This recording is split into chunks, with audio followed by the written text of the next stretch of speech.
Your മണി സ്പീക്കിന്റെ പുതിയൊരു വീഡിയോയിലേക്ക് എല്ലാവർക്കും സ്വാഗതം. നമ്മൾ ഇന്നൊരു Q&A സെക്ഷൻ ആണ് കേട്ടോ ചെയ്യാൻ പോകുന്നത്.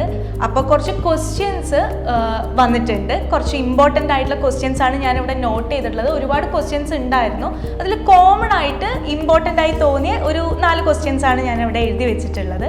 അപ്പോൾ നമുക്ക് ജോൺസി സാറോട് അതിനെക്കുറിച്ചൊന്ന് ഡിസ്കസ് ചെയ്യാം. സാർ, അപ്പോൾ ഫസ്റ്റ് ക്വസ്റ്റ്യൻ ചോദിച്ചിരിക്കുന്നത്, എനിക്ക് 27 വയസ്സുണ്ട്. എൻ്റെ മന്ത്ലി സാലറി വരുന്നത് 30,000 ആണ്. ഞാൻ ഇതുവരെ ഒരിടത്തും സേവിങ്സിന് വേണ്ടി നിക്ഷേപിച്ചിട്ടില്ല. അപ്പോൾ എനിക്ക് എവിടെയൊക്കെ ഏതൊക്കെ തരത്തിലുള്ള ഓപ്ഷൻസ് ആണ് ഇൻവെസ്റ്റ് ചെയ്യാനുള്ളതെന്ന് ചോദിച്ചിട്ടുണ്ട്. വളരെ ക്വസ്റ്റ്യൻ ആണ്. 25 വയസ്സ് കഴിഞ്ഞ ഒരാൾ സാധാരണ വീട്ടിൽ നിന്ന് പുറത്താകും. നമ്മൾ പറഞ്ഞ വീട്ടിൽ നിന്ന് പുറത്താകുക എന്ന് പറഞ്ഞു കഴിഞ്ഞാൽ ആദ്യം എല്ലാ ഫാമിലിക്കും ഒരു ഫാമിലി ഹെൽത്ത് ഇൻഷുറൻസ് ഉണ്ടാവും.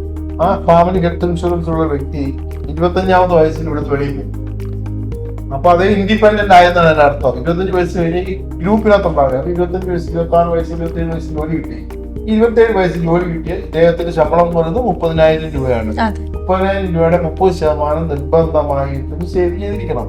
അതായത് 9,000 രൂപ മിനിമം. മാക്സിമം എത്ര വേണം സേവ് ചെയ്യാം? 9,000 രൂപ സേവ് ചെയ്യണം. ആദ്യം അദ്ദേഹം ഇൻവെസ്റ്റ് ചെയ്യേണ്ടത് സ്വന്തമായിട്ട് അദ്ദേഹത്തിന്റെ ഹെൽത്ത് പ്രൊട്ടക്ട് ചെയ്യാൻ വേണ്ടി ഒരു ഇൻഡിവിജ്വൽ ആയിട്ടുള്ള ഒരു പോളിസി എടുക്കുക എന്നുള്ളതാണ്. ആ പോളിസി എടുത്തു കഴിഞ്ഞിട്ട് മാത്രമേ ഇൻവെസ്റ്റ്മെന്റിനെ കുറിച്ച് തിങ്ക് ചെയ്താൽ മതി. എന്റെ പേഴ്സണൽ അഭിപ്രായം അനുസരിച്ച് എല്ലാ വ്യക്തികളും ആദ്യം ഇൻവെസ്റ്റ് ചെയ്യേണ്ട പ്രൊഡക്റ്റ് എന്ന് പറഞ്ഞാൽ നാഷണൽ പെൻഷൻ സ്കീമാണ്.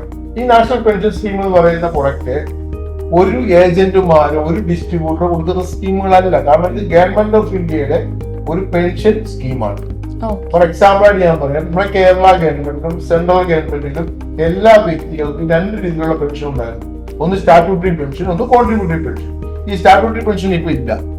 കോൺട്രിബ്യൂട്ടറി പെൻഷൻ അതേ സെയിം സ്കീമാണ് ഗവൺമെന്റ് എല്ലാ ജനങ്ങൾക്കും വേണ്ടി ഓപ്പൺ ചെയ്ത് കൊടുത്തിരിക്കുന്നത്.